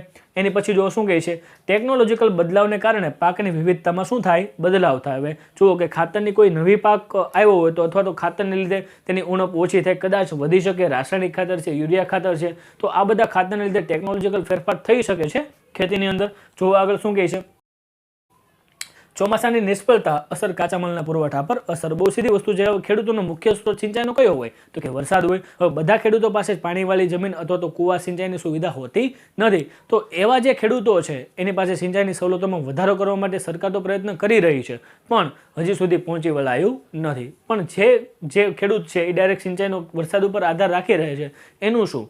તો એ લોકો શું કરે છે, ચોમાસાની નિષ્ફળતા કાચા માલમાં પુરવઠો ડાયરેક્ટ શું પડે છે, અસર પડે છે. તો આ પણ એક સમસ્યા બહુ મોટી છે. આધુનિક એગ્રો બિઝનેસ, એગ્રો ઇન્ડસ્ટ્રીના ટ્રેનિંગ અને માર્ગદર્શનની ઓળખ. જેવું માર્ગદર્શન જોઈએ છે ખેડૂતોને એવું પૂરતું આજની તારીખે મળતું નથી. એ પણ એક પ્રશ્ન છે કે વર્તમાન એગ્રો ઇન્ડસ્ટ્રી દ્વારા નાણાકીય મુશ્કેલીનો સામનો કરવો પડે છે. કે એગ્રો ઇન્ડસ્ટ્રી પાસે એટલું જો ભંડોળ જ ન હોય તો ખેડૂતોને ધિરાણ ક્યાંથી આપશે? આ પણ એક મોટો એક પ્રશ્ન છે, સમસ્યા છે. જેની માંગ અને અનિશ્ચિતતા, બજારમાં જથ્થા અને ગુણવત્તાની માહિતીનો અભાવ. જેવી ગુણવત્તા જોઈએ છે આજની તારીખે યુરિયા ખાતરને લીધે પાકની પરિપક્વતા ઘટે છે, જમીનની ગુણવત્તા ઓછી થાય છે. એટલે આપણને જે પાકમાં ખેડૂતો જે પાક ઉત્પાદન કરે છે એમાં જેવી ગુણવત્તા જોઈએ છે એ ગુણવત્તા આપણને મળી રહેતી નથી. એની પછીનો જે પોઈન્ટ છે એ પોઈન્ટમાં આપણને એવું કહે છે કે સિઝનેબલ કાચા માલ ઉપર નિર્ભર ઉદ્યોગો વર્ષના અમુક સમયમાં બંધ હાલતમાં હોવાથી ઉત્પાદન શક્તિનો અપૂર્ણ શું થઈ રહ્યો છે, ઉપયોગ થઈ રહ્યો છે. તો વિદ્યાર્થી મિત્રો આ કેટલીક સમસ્યા હતી, કેટલાક ફાયદા હતા, તેને કેટલીક આપણે ઇન્ટ્રોડક્શન પણ જોયું. તો વિદ્યાર્થી મિત્રો આ મોસ્ટ ટાઈમ ક્વેશ્ચન બની રહી. આ ત્રણમાંથી કોઈ પણ એક ક્વેશ્ચન કાલના પેપરમાં તમને દેખાશે, એટલે ખાસ વિદ્યાર્થી મિત્રો આ ક્વેશ્ચન પણ તમારે કરીને જવાનો છે. તો ચલે હવે વધારે સમય નથી લેવો, ચાલો આપણે જઈએ નેક્સ્ટ ક્વેશ્ચન ઉપર. ખાસ વિદ્યાર્થી મિત્રો એની પછીનો જે મોસ્ટ ટાઈમ ક્વેશ્ચન છે, આ ક્વેશ્ચન તો ખાસ મોસ્ટ ટાઈમ ભૂલવાનો નથી એવો ક્વેશ્ચન છે. અને ખાસ એ ક્વેશ્ચન કયો છે કે જુલાઈ 1991ની નવી ઔદ્યોગિક નીતિની મુખ્ય જોગવાઈઓની શું કરો, ચર્ચા કરો. ખાસ વિદ્યાર્થી મિત્રો શું કીધું છે આપણને કે જુલાઈ 1991માં નવી ઔદ્યોગિક નીતિની શું કરવાની છે, મુખ્ય જોગવાઈ કરવાની છે. શા માટે જુલાઈ 1991માં નવી ઔદ્યોગિક નીતિની જરૂર પડી? તો ખાસ વિદ્યાર્થી મિત્રો એ પહેલાંનો જે સમયગાળો હતો ઔદ્યોગિક ક્ષેત્રે ખાસ એટલું બધું મહત્ત્વ સેવા ક્ષેત્રમાં અથવા તો આ જે ભારતની ઇકોનોમી છે, ઇકોનોમીની અંદર એટલું બધું ખાસ કરીને તેની જોગવાઈ નહોતી. પણ 1991માં ઔદ્યોગિક નીતિ લાવવાનું કારણ શું શું એ બધી જ ડિસ્કસ આપણે આ સવાલની અંદર કરીએ. જો હવે વિદ્યાર્થી મિત્રો અંત સુધી અમારી સાથે જોડાયેલા રહેજો, કારણ કે આ સવાલ જો તમે સ્કીપ કરો છો તો બહુ જ મોસ્ટ ટાઈમ પે પાર્ટ તમે મિસ કરી રહ્યા છો. એટલા માટે જો આ ખાસ આ સવાલ કરીને જવાનો છે તમારે કે સૌથી પહેલાં જુલાઈ 1991ની નવી ઔદ્યોગિક નીતિની મુખ્ય જોગવાઈઓ કઈ કઈ હતી? તો કે 5 મુખ્ય જોગવાઈઓ હતી. અને 5 જોગવાઈઓ કઈ કઈ રીતે કામ લાગે છે તો એ બધી ચર્ચા આપણે કરીએ. સૌથી પહેલાં કે જુલાઈ 1991માં જાહેર કરાયેલી ઔદ્યોગિક નીતિમાં ખૂબ જ વ્યાપક અને આમૂલ પરિવર્તનો આવ્યા છે.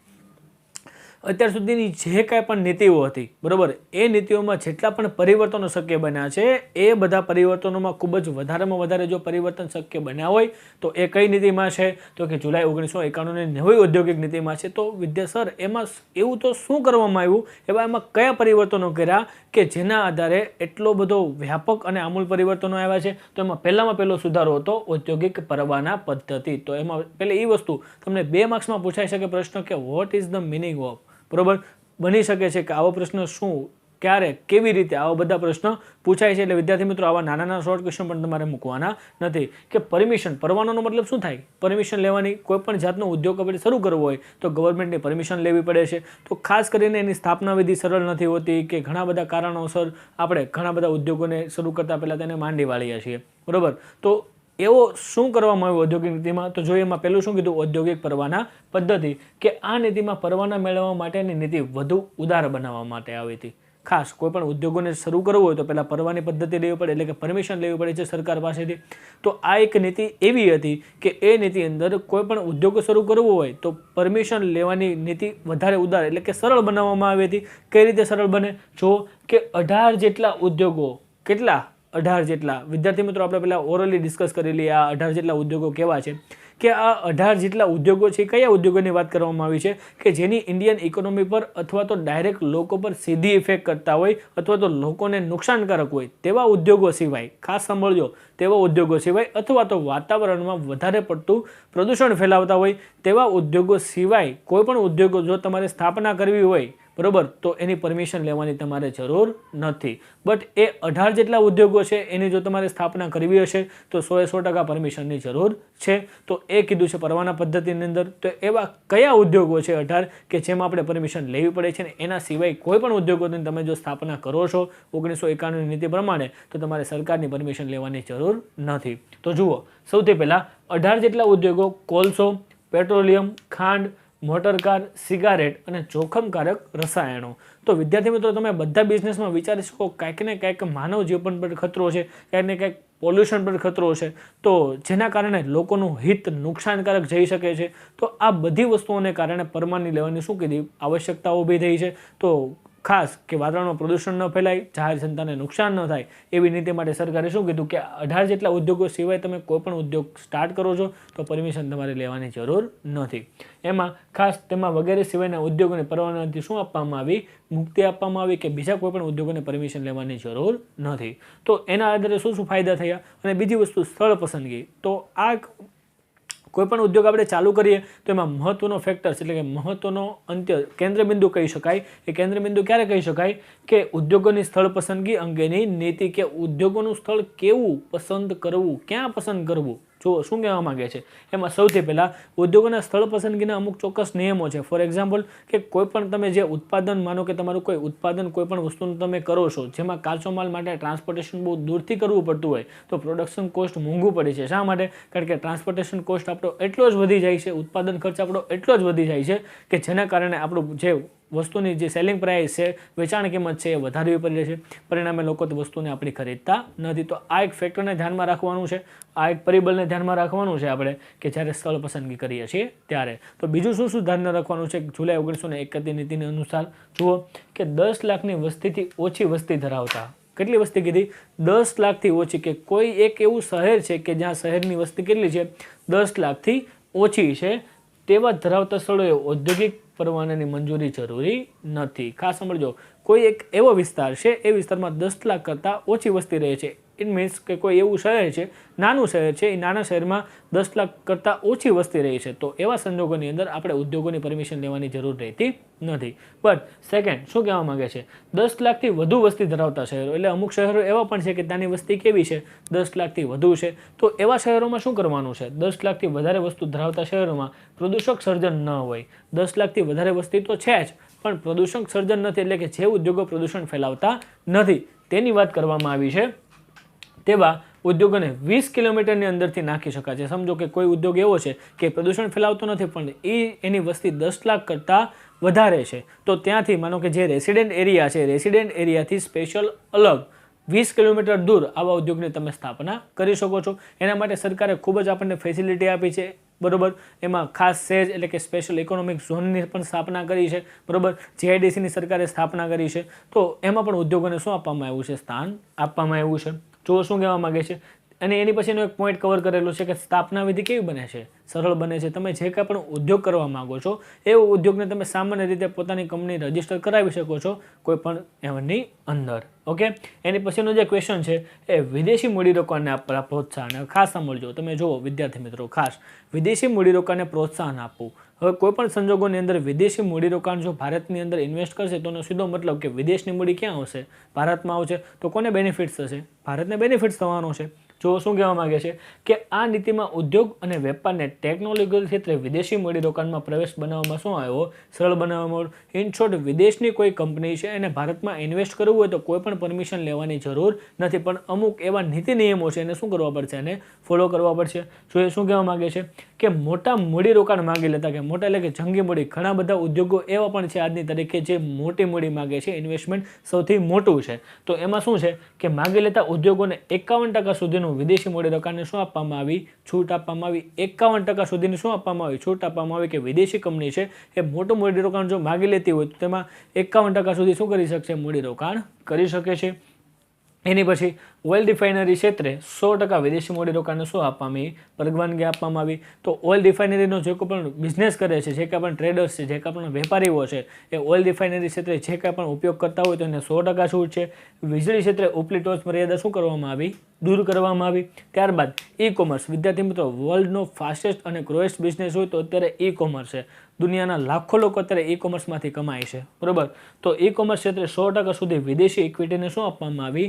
છૂટ આપવામાં આવી. અને ટેલિકોમ ક્ષેત્રે મૂડીરોકાણની ટોચ મર્યાદા જે હતી તે 74% કરવામાં આવી હતી. એટલે ટેલિકોમ ક્ષેત્રે પણ ખૂબ જ મોટી ક્રાંતિ આવે છે. તમે જુઓ કે જુલાઈ 2019 અથવા તો તમે જુઓ કે જે નીતિ છે 2015 પછી જે ટેલિકોમ ક્ષેત્રે ભારત અને ઇન્ડિયા જે ડિજિટલ કોન્સેપ્ટ ઉપર આગળ જાય છે એની કોઈ સીમા અત્યાર પૂરતી કહી શકાય ને. કે જુઓ કે અત્યારે આથી 10 વર્ષ પહેલાંની આપણે જો જોવા જઈએ તો ગૂગલ પે, ફોન પે એવી ફેસિલિટી ડિજિટલ ઇન્ડિયાની અંદર નહોતી. શેના કારણે ક્રાંતિ આવી છે? તો કે ટેલિકોમ ક્ષેત્રે શું આવી છે? ક્રાંતિ આવી છે. અને એમાં ઇન્વેસ્ટમેન્ટનો રેશિયો કેટલો કરવામાં આવ્યો છે? 74% સુધી શું કરવામાં આવ્યો છે? વધારવામાં આવ્યો છે. અને એની પછી મોસ્ટ આઈમ્પી રીઝન આ પણ કહી શકાય કે વિદેશી ટેકનોલોજી અંગેના કરારો. હવે આપણને ખબર છે કે વિદેશમાં જેટલી ટેકનોલોજી છે એટલી ભારત પાસે પૂરતી ટેકનોલોજી નથી. તો વિદેશની જે ટેકનોલોજી અંગે ભારત પાસે શું કરાર છે એ પણ એક નીતિમાં તેનો સમાવેશ કરવામાં આવ્યો છે. જુઓ, એમાં પહેલો પોઈન્ટ છે વિદેશી ટેકનોલોજીનો પ્રવેશ વધારે સહેલો બનાવવામાં આવ્યો. ઇન શોર્ટ, ભારતને કોઈ એવી ટેકનોલોજીની જરૂર છે કે જે વિદેશમાં બની રહી છે, તો એ સાધન સામગ્રી ભારતની અંદર સરળતાથી મળી રહે, તો એવો કોન્સેપ્ટ શું બનાવવામાં? સરળ બનાવવામાં આવ્યો. એમાં બેસ્ટ હું તમને લાઈવ એક્ઝામ્પલ આપી શકું કે અત્યારે આઈફોનનું મેન્યુફેક્ચરિંગ ઇન્ડિયામાં થવા જઈ રહ્યું છે, એમાં પણ ગુજરાતની અંદર થશે. ક્લિયર થાય છે? એનો મતલબ કે વિદેશમાં જે વસ્તુઓ બની રહી છે એનું મેન્યુફેક્ચરિંગ વધી શકે, ક્યાં આવે? ઇન્ડિયામાં આવે. તો વિદેશી મૂડીરોકાણ ક્યાં થશે? ઇન્ડિયાની અંદર થશે. ફાયદો કોને થશે? ઇન્ડિયાના લોકોને અને ઇન્ડિયાની ઇકોનોમિકને. જો આગળ એની પછી જો શું કહેવા માગે છે, સેકન્ડ ટોપિક છે કે અમુક ચોક્કસ મર્યાદામાં રહી ઉચ્ચ અગ્રિમતા ધરાવતા ઉદ્યોગોને કરારને આપોઆપ મંજૂરી મળે તેવી શું કરવામાં આવી? જોગવાઈ કરવામાં આવી છે કે જે કાંઈ પણ અમુક ચોક્કસ ઉદ્યોગો છે એ ઉદ્યોગો ચોક્કસ સમય પૂરા થાય અને ત્યારબાદ તેની શું કરવામાં આવી? અગ્રિમતા એટલે કે જેની જરૂરિયાત છે એવા જરૂરિયાતના ઉદ્યોગોને શું આવી? ફટાફટ મંજૂરી મળે અથવા તો ઓટોમેટિક મંજૂરી મળી જાય તેવી શું કરવામાં આવી? વ્યવસ્થા કરવામાં આવી છે. એની પછીનો જે ટોપિક છે કે ભારતીય કંપનીઓને વિદેશી ભાગીદાર સાથે ટેકનોલોજીની ફેરબદલીની શું આપવામાં આવી? છૂટ આપવામાં આવી. કોઈ પણ કંપની એવી છે કે જેને વિદેશી કંપની સાથે પાર્ટનરશિપ કરવી છે, ભાગીદારી કરવી છે, તો એની પણ નીતિ આ અંગે જોગવાઈ તેની કરવામાં આવી છે. અને એની પછીનો જે ટોપિક છે કે વિદેશી ટેકનિશિયનો રાખવાની બાબત હોય અથવા તેમજ સ્વદેશમાં વિકાસ પામેલી અથવા તો વિકસાવેલી ટેકનોલોજી વિદેશમાં પરીક્ષણ માટે મોકલાવવાની હોય ત્યારે તેની પૂર્વ મંજૂરી લેવી શું છે? જરૂરી. અત્યાર સુધી હતી બટ નવી નીતિમાં નથી. કોઈ પણ વિદેશી ટેકનોલોજી જેની ઉત્પાદન ભારતમાં કરવામાં આવ્યું છે બટ એને જો આપણે એની પર પરીક્ષણ કરવું હોય, જે બરાબર છે કે નહીં, તેની વ્યવસ્થિત તેનું કામ વર્ક કરે છે કે નહીં, એની જો પરીક્ષણ કરવું હોય, તેની એક્ઝામ આપણે એ પ્રમાણે લેવી હોય કે કહી શકાય કે તેનું રિઝલ્ટ બરાબર આવે છે કે નહીં, એનું કન્સિડરેશન આપણે બરાબર લેવું હોય તો એનો સીધો મતલબ કે આપણે વિદેશમાં મોકલવા માટે તેની કોઈ પણ પરમિશનની જરૂર નથી. એની પછીનો જે મોસ્ટ આઈમ્પી ટોપિક છે કે જાહેર ક્ષેત્રમાં ભૂમિકામાં શું કીધો? બદલાવ કીધો છે. શું કહેવા માગે છે? આજની તારીખે ઘણી બધી વસ્તુઓ એવી છે કે જે જાહેર ક્ષેત્રોની અંદર સમાવેશ રાખવામાં આવ્યો હતો પણ એ કઈ રીતે ચેન્જ થાય છે ઔદ્યોગિક નીતિમાં? આ એક ફેક્ટર બહુ જ મહત્વનું પરિબળ છે. જો શું કહેવા માગે છે કે આંતરરાષ્ટ્રીય માળખા માટેની આવશ્યક પેદાશો અને સેવાઓ. આંતરરાષ્ટ્રીય માળખું એટલે વિદેશમાંથી જે કોઈ પણ વસ્તુ એક્સપોર્ટ છે, ઇમ્પોર્ટ છે, એનો નિકાસનો રેશિયો છે ને મેક્સિમમ શું કરવાનો છે? વધારવાનો છે. એ પણ આની સાથે સંગત કરે છે. એની પછી ક્રૂડ તેલ, કોલસો, ખનિજ તેલની શોધખોળ અને તેનો શું કરવાનો? ઉપયોગ કરવાનો. મેક્સિમમ જે કાંઈ પણ રિસોર્સિસ છે, જે કાંઈ પણ સંસાધન છે એનું સંશોધન કરીને વસ્તુઓ બહાર કાઢવી, તેને મેળવવી અથવા તેનો શું કરવો? ઉપયોગ કરવો. સંરક્ષણની સાધન સામગ્રી જેવા મહત્વ ધરાવતા ક્ષેત્રોમાં શું કરવું? ઉત્પાદન કરવું. અને એની પછી જાહેર ક્ષેત્ર માટે ઉદ્યોગો માટે અનામત રાખવામાં આવે હોય તેવા પસંદગીના ધોરણો ખાનગી ક્ષેત્રને શું આપવી? છૂટ આપવી. હવે તમે જુઓ railway corporation of India IRCTC જે છે અત્યારે જોવા જાય તો ખાનગી ધોરણે ચાલી રહી છે, બરોબર. બાકી એના પહેલાં જ ખાનગી ક્ષેત્ર માટે શું હતો? ઇજારો પહેલાં ખુલ્લો નહોતો બટ તમે જુઓ અત્યારે ખાનગી ક્ષેત્ર માટે ખુલ્લો ઇજારો મૂકવામાં આવ્યો છે. કોઈ પણ એક પ્રાઇવેટ કંપની છે તેમાં રેલવેમાં ઇન્વેસ્ટ કરી શકે છે અને સારામાં સારી ફેસિલિટી પ્રોવાઈડ કરાવી શકે છે. તો જે જાહેર ક્ષેત્ર માટે જે ઉદ્યોગો અનામત રાખવામાં આવ્યા હતા તો એ અનામતની જગ્યાએ શું કરવામાં આવ્યું? અત્યારે ખાનગી ક્ષેત્ર માટે ખુલ્લા મૂકવામાં આવ્યા છે. તો જેના કારણે ખૂબ જ સારી ફેસિલિટીમાં પણ વધારો થાય, લોકોને પણ ફાયદો થાય અને કંપની પણ વધારે નફો મેળવે. તો આ હેતુથી ઔદ્યોગિક નીતિનો આ પોઈન્ટ સમાવવામાં આવ્યો છે. એની પછીનું જે વાત છે જો શું કહેવા માગે છે કે નાના ઉદ્યોગો માટે અનામત યાદી શું રાખવી? ચાલુ રાખવી. નાના ઉદ્યોગો માટે અનામત યાદી શું કરવી? ચાલુ રાખવી, બરોબર. જુલાઈ 2028 જેટલા જાહેર ક્ષેત્રના એકમોમાંથી સરકારની શેરમૂડી છૂટી કરવાની શું નીતિ અને વિનિવેશીકરણ શું કરવામાં આવ્યું? અપનાવવામાં આવ્યું. શું કરવામાં આવ્યું? અપનાવવામાં આવ્યું. શું કહેવા માગે છે કે 28 જેટલા જાહેર ક્ષેત્રમાં છે એમાં મૂડી વિનિવેશીકરણ એટલે કે ડિસઇન્વેસ્ટમેન્ટ, બરોબર. તો આ એક કોન્સેપ્ટ બહુ જબરજસ્ત કોન્સેપ્ટ છે. 2 માર્ક્સમાં આ કોન્સેપ્ટ પર ડિસઇન્વેસ્ટમેન્ટ તમને પૂછી શકે છે, બરોબર. અને એની પછીનો મોસ્ટ આઈમ્પી આ સવાલ 2 માર્ક્સમાં પૂછાઈ ચૂકેલો છે એટલે કે MRTP એક્ટ. સર આ MRTP એક્ટ શું છે? એક કાયદો છે, બરોબર. તો કાયદો શેનો છે એ વિશે ભણીએ. આનું પૂરું નામ પણ પૂછાઈ શકે છે, the monopolies and restrictive trades practices act. Okay. જો શું કહેવા માગે છે? જાહેર હિત માટે હાનિકારક હોય. કોની માટે? જાહેર હિત માટે. ઇટ મીન્સ કે જાહેર જનતા માટે હાનિકારક છે તેવું આર્થિક સત્તાનું કેન્દ્રીયકરણ અટકાવવાનું છે. કે આર્થિક કોઈ પણ એક વ્યક્તિ છે, કોઈ પણ બજારમાં કોઈ પણ એક વ્યક્તિનો ઇજારો છે જે જનરલ પબ્લિક એટલે કે સામાન્ય પ્રજા માટે શું છે? હાનિકારક છે. પોતે મન ભાવે એટલા ભાવ લઈ શકે છે, બરોબર. ઇજારાશાહીને શું કરવી? નિયંત્રિત કરવી. બજારમાં કોઈ પણ એક વ્યક્તિનો ઇજારો હોય તેને શું કરવાનું છે? નિયંત્રણમાં લાવવાનો છે ચોક્કસ કાયદાઓને આધીન, જેથી કરીને ગ્રાહકને વધારેમાં વધારે ફાયદો થઈ શકે. એની પછી હરીફાઈને શું આપવું? પ્રોત્સાહન આપવું. આજની તારીખે વિદ્યાર્થી મિત્રો આપણને ખબર જ છે કે બજારમાં જેટલું પણ કોમ્પિટિશન વધે છે એનાથી ફાયદો કોને છે? તો કે કસ્ટમરને છે. જેથી કરીને આપણી સરકાર એવા પ્રયત્ન કરી રહી છે કે મેક્સિમમ બજારમાં હરીફાઈ વધે જેથી મોંઘવારીનો માર કેવો થાય? ઓછો થાય.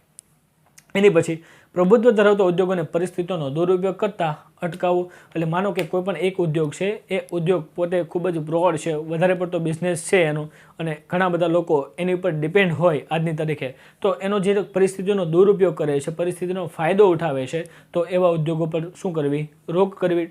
બરોબર, અને એને પછી ગ્રાહકના હિતોનું શું કરવું, રક્ષણ કરવું, અને ખાસ છેલ્લો પોઈન્ટ કે ઉદ્યોગો માટે હરીફાઈના સમતોલ મેદાન શું પાડવું, પૂરું પાડવું, કે ઉદ્યોગો માટે જે કંઈ પણ હરીફાઈ માટે ઉદ્યોગોને જે કંઈ પણ વસ્તુઓની જરૂર છે એ બધી વસ્તુઓ પ્રોવાઈડ કરવાની છે. આ અંગે જોગવાઈ દ્વારા બનેલો કાયદો હરીફાઈ અંગેનો કાયદો 2002માં તેનો મૂકવામાં આવેલો છે. તો વિદ્યાર્થી મિત્રો, આ હતી કેટલીક 1991 નીતિની જોગવાઈઓ. મોસ્ટ ટાઈમ બી ક્વેશ્ચન આપણા માટે બની રહેવાનો છે.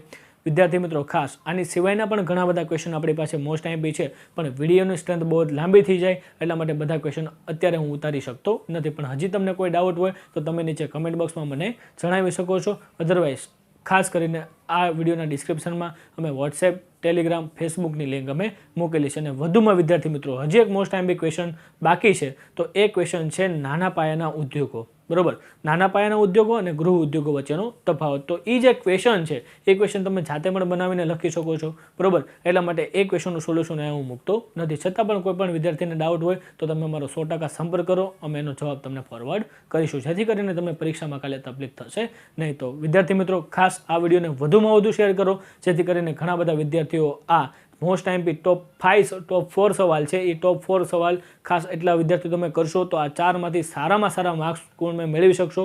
આ બધા મેં શોર્ટ ટોપિક બનાવેલા હતા, પણ આમાંથી તમે લોંગ ક્વેશ્ચન પણ બનાવી શકો છો.